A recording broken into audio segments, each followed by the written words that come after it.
Hello guys, हम तैयार हो चुके हैं आम आदमी पार्टी की रैली में जाने के लिए जोशीमठ।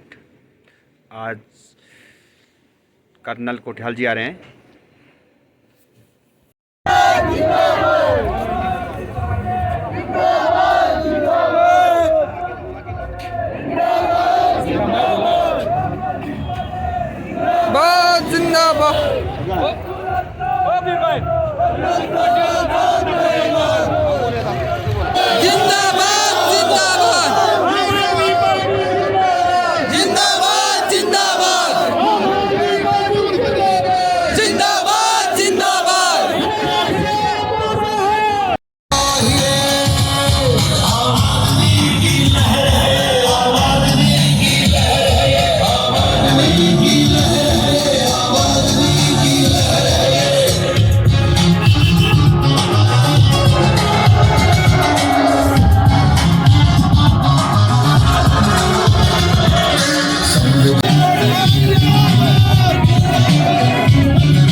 कर्नल अजय कोठियाल शौर्य चक्र, कीर्ति चक्र, विशिष्ट सेवा मेडल और न जाने कितने छोटे छोटे मेडलों से भी नवाजे जा चुके हैं।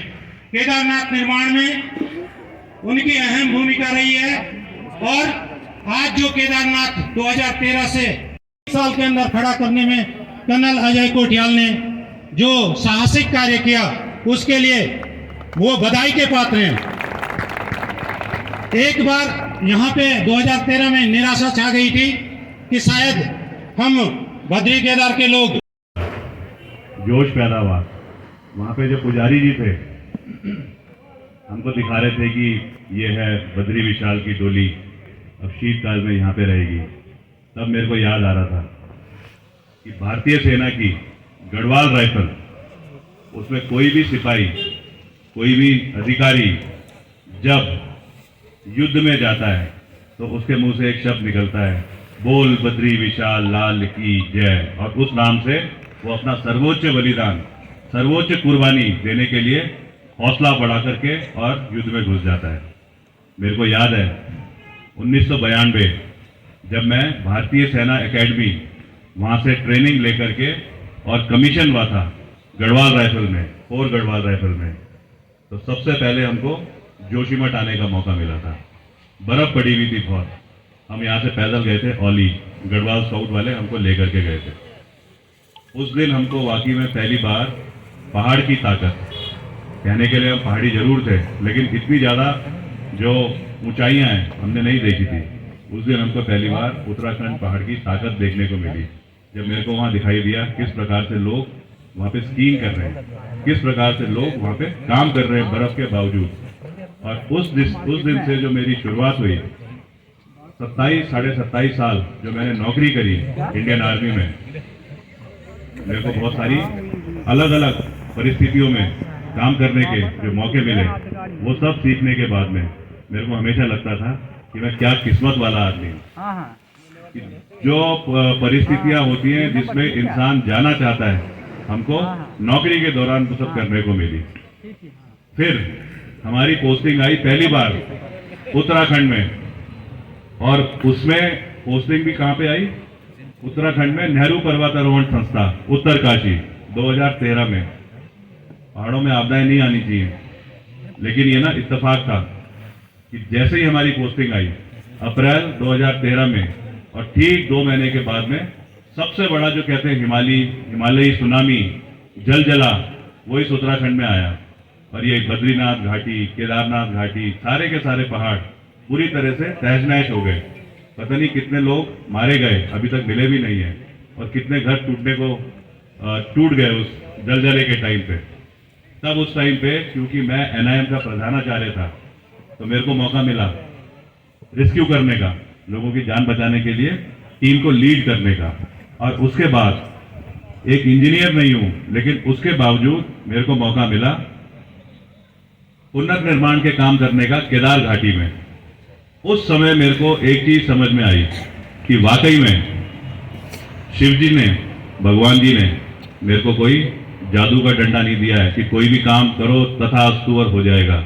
लेकिन भगवान ने मेरे को एक चीज सिखाई उस घाटी में काम करने के दौरान कि अगर ऑर्गेनाइज होके तरतीबवार चल करके युवाओं को संगठित करो, महिलाओं को जो सामने बैठी हैं, जो आज मेरे को लेकर के आगे आगे चल रही थी, महिलाओं से आशीर्वाद लो, ex serviceman, ex paramilitary force जो मेरे को अभी यहाँ माला अर्पण कर रहे थे, उनके एक्सपीरियंस को इकट्ठा करो।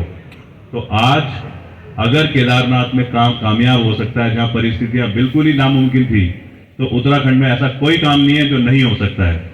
और वही चीज सोच करके मेरे को ये समझ में आया कि कर्नल अजय कोठियाल, तेरे को बाबा ने वाकई में काम करने का तरीका जो सीखना है उसका आशीर्वाद दिया है। यहाँ पे बैठा हुआ एक लड़का, ये है इधर ही जोशीमठ का नंदू मार्तोलिया, ये मेरे साथ में केदारनाथ में था। ये वहां पे पहली बार वो वाले आइडिया लेकर के चलने वाले लड़के थे कि सर खाली हाथ से काम करना ना टाइम नहीं बचाएगा, मशीनें ऊपर लेकर के चलो। तो हम पहली बार ऑल टेरेन व्हीकल लेकर के गए, फिर JCB लेकर के गए। ये वो लड़के हैं जो मेरे आगे भी बैठे हुए हैं कई, जिसकी वजह से हमको ये मौके मिले इस तरीके के काम करने के। साथ में क्योंकि हमको कई लोग बोलते थे कि आप फौज में हैं, एक कर्नल हैं, हमारे लड़के को फौज में भर्ती कराइए। उनकी बात सुनने के बाद एक हमने संस्था खोली जिसका नाम था यूथ फाउंडेशन।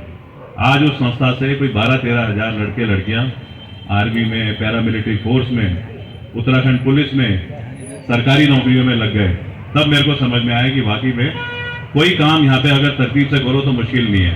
और यही देख करके, क्योंकि मैं शादीशुदा नहीं हूँ, क्योंकि मेरी माँ हमेशा मेरे से उम्मीद करती है, 3 साल पहले जो चली गई है, जो गुजर गई है, वो अब उम्मीद करती थी कि बेटे तूने अपने लिए, अपने देश के लिए बहुत कर लिया, अब तेरे को ना उत्तराखंड में आना चाहिए।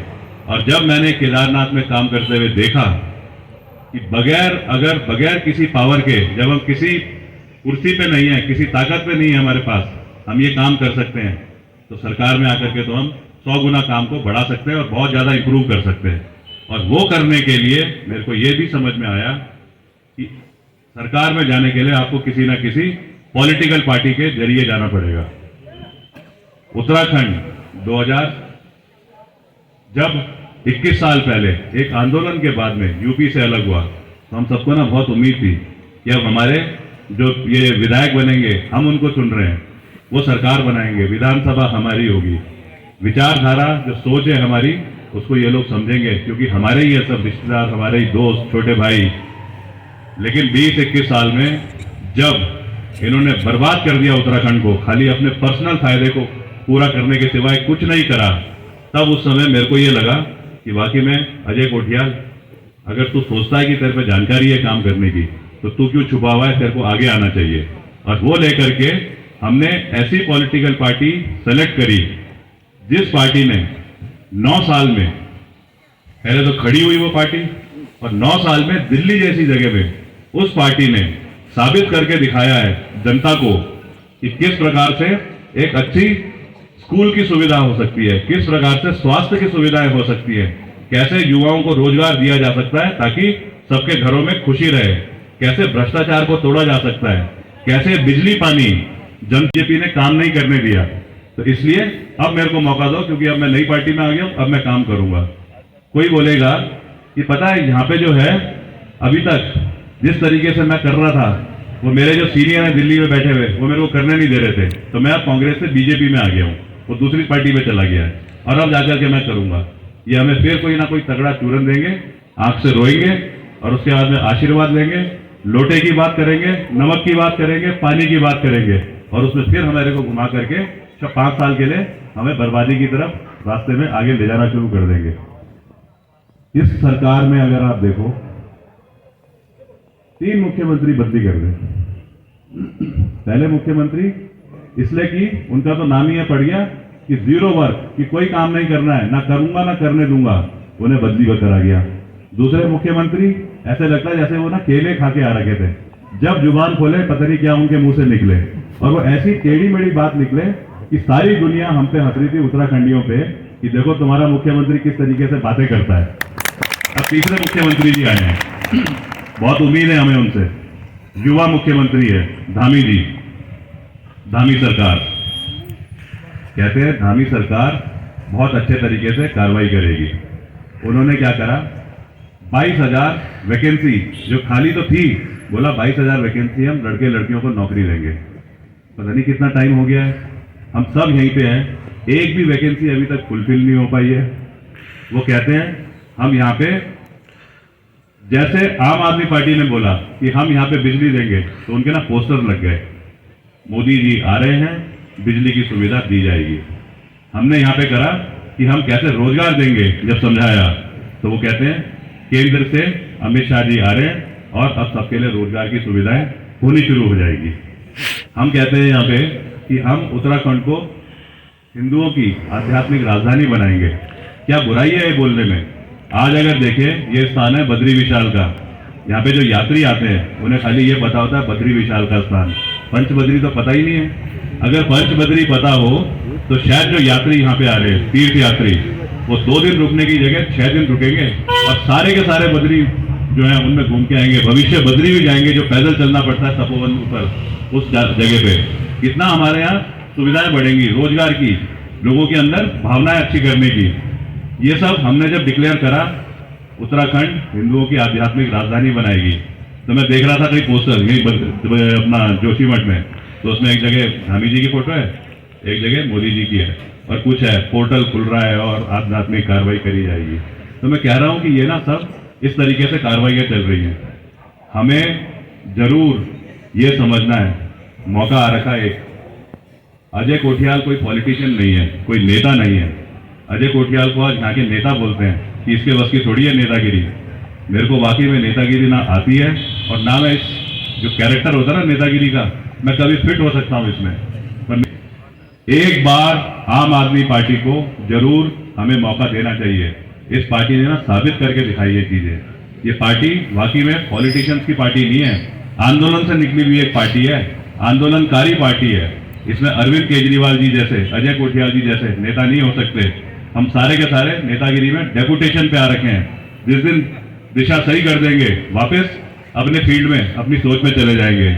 लेकिन ये जो मौका है, अगर ये मौका छूटा तो मेरे को लगता नहीं है कि दोबारा कभी कोई आम आदमी पार्टी जैसी पार्टी या अजय कोठियाल जैसा कोई आदमी आएगा और आकर के ना पूरी जान लगा करके उत्तराखंड को बचाने की कोशिश करेगा। इस मौके को हमें जरूर लेकर के चलना है। मेरे को पक्का यकीन है ये जो युवा हैं, महिलाएं हैं, x serviceman, x para military force के जो लोग हैं, ये मेरे को पक्का सपोर्ट करेंगे जिस मिशन को लेकर के चल रहा हूं, उस मिशन को ना आगे लेके जाने में। आज यहाँ पे क्या हो रहा है, खाली घोषणाएं हो रही है। धामी सरकार से अगर हम बोले तो पुष्कर सिंह धामी जी को आजकल बोल रहे हैं घोषणा वाले धामी। वो हर जगह कर रहे हैं घोषणा, फलानी चीज मत कर धामी, ऐसी चर्चाएं चल रही हैं। अरविंद, ये जो अपना धामी जी हैं, इन्होंने अभी कुछ दिन पहले गए लखनऊ। हमारे जो सबसे ज्यादा पैसे कमाने के जो जरिए थे, हमारी परिसंपत्तियां, ये ओपनली ना बेच के आ गए उसको। वहां पे जाकर के इन्होंने बोला कि 3,000 करोड़ एक किसी मद पे हमको मिलने थे लखनऊ से, ये 203 करोड़ लेके आ गए हैं और आकर के बोल रहे हैं कि हमने वो मुद्दे को सॉल्व कर दिया है। हमारे पास बहुत बड़ी बड़ी झीलें हैं, उन झीलों से करोड़ों रुपए का हमको बेनिफिट होता है। उस झील का बेनिफिट जा रहा है उत्तर प्रदेश को। ये उसमें परमिशन लेके आए हैं कि उत्तराखंड में हमारी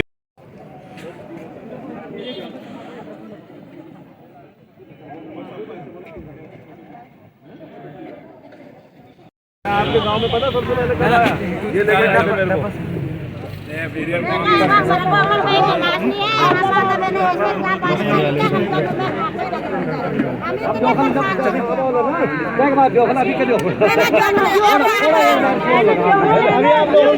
बाकी में झूठ नहीं बोलना है, बाकी में पाप लगेगा हमको। हमारी माँ जो है 3 साल पहले 76 साल की तब गुजरी। उसका हमेशा मेरे को ये रहता था, बेटे मैं भी कभी गांव में रहती थी, बॉडी गढ़वाल से थी वो नैताना, कभी गांव में रहती थी। मेरी को आज 1.5 लाख रुपए पेंशन मिलती है, क्योंकि तेरे को किसी चीज़ की ज़रूरत नहीं है। तेरे को जरूर जा करके और कोशिश करनी चाहिए कि तेरे अंदर समझ है, और उसे समझ को ना दादी इस्तेमाल करूँगा, बनाऊँगा पक्का।